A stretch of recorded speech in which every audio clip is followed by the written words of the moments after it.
Today, we will be going over 25 expressions that British people use every day, often without even thinking about it. If you would like to sound more natural, more fluent, and just more confident when you're speaking English, these are the phrases you need to have in your back pocket. Grab yourself a cuppa, let's crack on. First up, casual greetings. You won't often hear, "How are you today?" You can sometimes, but it is very formal. Instead, you'll hear things like, "You all right?" Said quickly, "You're right, you're right, you're right, you're right, you're right." And it means, "How are you? Are you okay? Are you okay?" For example, "You're right, mate, you look knackered." "All right, mate," very British, very friendly, very informal. "You're right, mate, how was the weekend?" "How's it going? How's it going?" Meaning, how is everything? "Hey, how's it going? Still stuck with that project?" "How are you getting on?" Meaning, how's life? How are you managing? Example, "How are you getting on with that new job then? Everything all right? Are things okay with you? Everything all right at home?" And how's things? Even though this is grammatically incorrect and it should be how are things, you'll more often hear how's things? How's life in general? You good?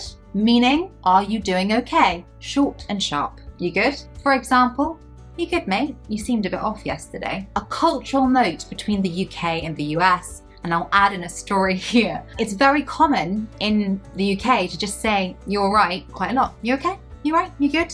Yeah, you're right." However, I had an American roommate and I kept asking her that. "You okay? How you doing? You okay?" And after a while, she went, "Why do you keep asking me that? Do I look like I'm not okay?" Because for her, saying, "Are you okay?" the whole time meant I thought she wasn't okay.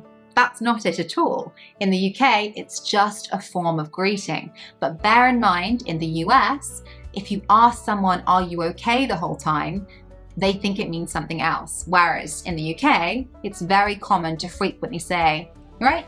You good? All right?" Cultural difference there. Let's move on to casual everyday expressions. Just having a laugh.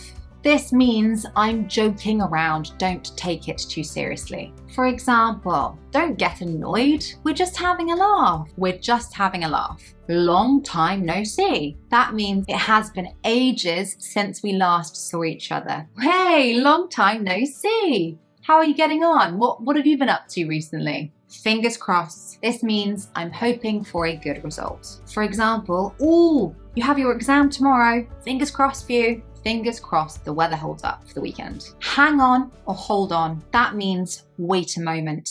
For example, "Oh, hang on a sec. I'm just grabbing my coat." "Hold on a minute, please. I'm not finished." Absolutely. This means obviously, definitely, yes, of course, but we use it quite a lot in the UK. "Yes, absolutely." For example, "Are you coming to the pub later?" Absolutely.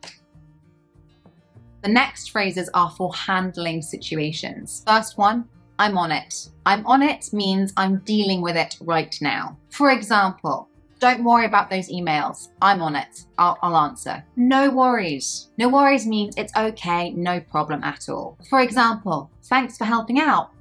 No worries, mate. It's an informal way of saying you're welcome as well. "Oh, thanks for that." "Oh, no worries. No worries at all." "It slipped my mind." This means I completely forgot about something. For example, "Oh, sorry, I didn't call you back. It totally slipped my mind." To call it a day. To call it a day means let's stop working. For example, "It's 6 p.m. Should we call it a day?" Absolutely. Let's go to the pub. We don't spend all our time in the pub, but British people do love a drink, it is true. Next one, "Can't be bothered." Oh, can't be bothered. This means I don't have the energy or motivation to do something. I don't want to do it.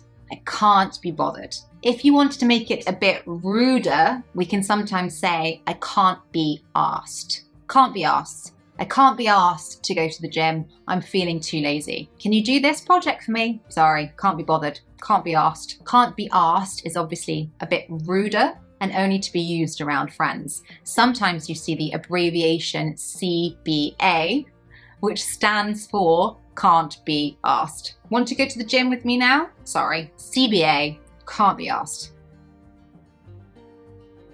The next ones we use to talk about opinions or feelings. Feeling a bit under the weather. That means I'm not feeling very well. For example, I'm feeling a bit under the weather today. I might call in sick to work. Feeling a bit under the weather. It's a no-brainer. This means it is an obvious, easy decision. Should we take the free upgrade?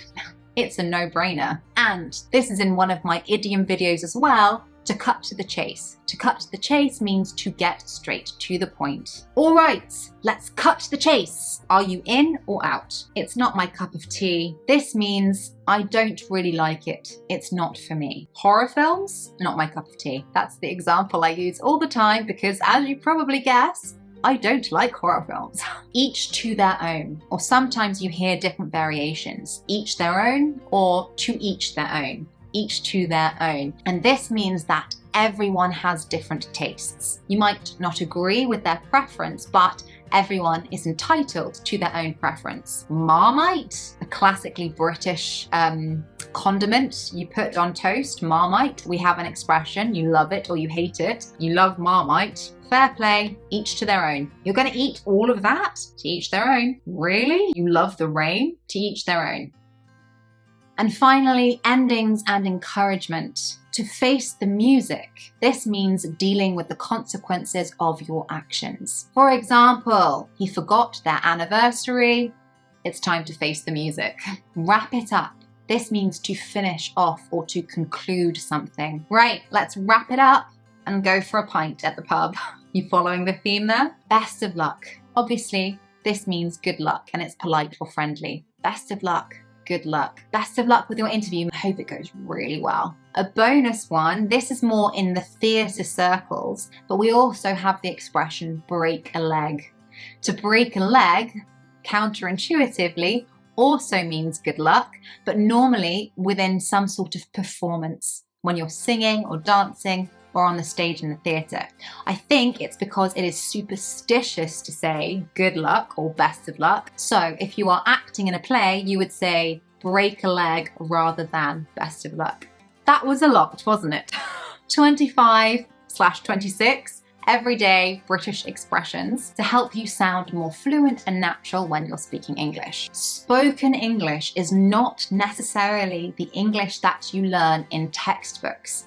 And on a day-to-day basis, you're more likely to hear these types of phrases than you are the official, formal English that you learn in the textbook. So videos like this are really helpful. I hope those phrases were ammunition for you to be more fluent and more confident in your English speaking. Practice these in your conversations and I promise you will feel the difference straight away. Come to the UK and practice them with us. Subscribe if you enjoyed this and you don't want to miss another video, and let me know if this was useful and you'd like me to do another one like this. Let's wrap it up.